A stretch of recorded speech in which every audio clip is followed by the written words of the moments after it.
કુમારે જણાવ્યું હતું કે દરેક ભીડભાડવાળા સ્થળોએ પોલીસ તૈનાત રહેશે. અસામાજિક તત્વો ઉજવણીમાં દખલ ન કરે તે માટે વડોદરા શહેર પોલીસ સજ્જ છે. પોલીસના વિશેષ વાહનો સાથે પણ ટીમો તૈનાત રહેશે. શહેરના ફાર્મ હાઉસ કે હોટલોમાં નિયમભંગ ના થાય તે માટે માલિકોને ખાસ સૂચના અપાઈ છે. છેલ્લા ઘણા સમયથી ડ્રિંક એન્ડ ડ્રાઈવ ચેકિંગ કરી રહ્યા છે. જ્યાં ભીડ હશે ત્યાં સી ટીમ અને ટ્રાફિક પોલીસ ખાસ રહેશે. અવાવરૂ સ્થળોએ ખાસ ચેકિંગ હાથ ધરાશે.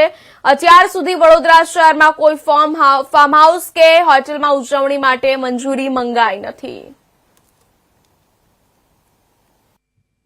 શરૂઆતમાં જ કીધું કે ટ્રાફિક મેનેજમેન્ટ, ક્રાઉડ મેનેજમેન્ટ અને જે લો અબાઇડિંગ સિટીઝનના સુરક્ષા માટે સ્થાનિક પોલીસ ત્યાં ઊભા રહેશે.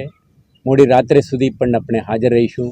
દરેક નાગરિકના સુરક્ષા માટે જરૂરી આયોજનો શહેર પોલીસ દ્વારા કરવામાં આવશે. સમયને લઈને કોઈ નિયમ છે કે 12 વાગે 12:30 વાગ્યા સુધી સેલિબ્રેશન માટે આપણે મિડનાઇટ સુધી નવા વર્ષની સ્વાગત કરવા માટે લોકો કેટલાક વિસ્તારોમાં ઊભા રહેતા હોય છે.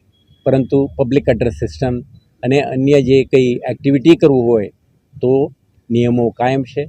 કાયદા આપણા જગ્યામાં છે જ, આના પાલન કરવું પડે અને નિયમાનુસાર જ સેલિબ્રેશન કરવા માટે દરેકને નશીલા પદાર્થોનું સેવન કરતા અને લોકોને શું મેસેજ બોલ દિયાના આપણે કોઈ પણ વિસ્તારમાં NDPSને લગત પ્રવૃત્તિ ના ચાલે તે માટે શહેર પોલીસ મહિનોથી એક સ્પેશિયલ ડ્રાઈવ ચલાવી રહ્યું છે. કેટલાક લોકોને આપણે કેસ કરીને જેલ ભેગા કર્યા.